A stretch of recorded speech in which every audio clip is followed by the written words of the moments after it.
L'homme apprit les arts martiaux du vieil homme, mais le vieil homme lui dit, « Si tu veux frapper les autres, tu dois d'abord apprendre à être frappé. » Quand l'homme frappait le maillet à droite, celui de gauche le frappait. Quand il frappait le maillet à gauche, celui de droite le frappait. Ce cycle se répéta jusqu'à ce qu'il devienne invulnérable. Puis le vieil homme demanda à l'homme de pratiquer sa force de bras en tenant une barre pesant plusieurs centaines de kilogrammes avec les deux bras à plat. Ensuite, utilisant la force interne, il devait frapper l'énorme barre contre le grand arbre.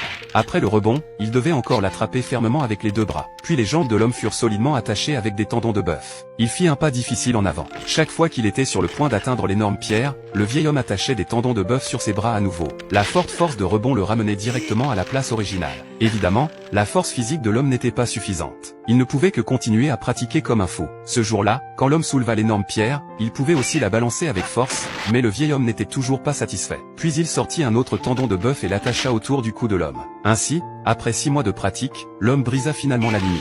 Même avec 6 tendons de bœuf attachés, il pouvait aussi soulever la plus grande pierre.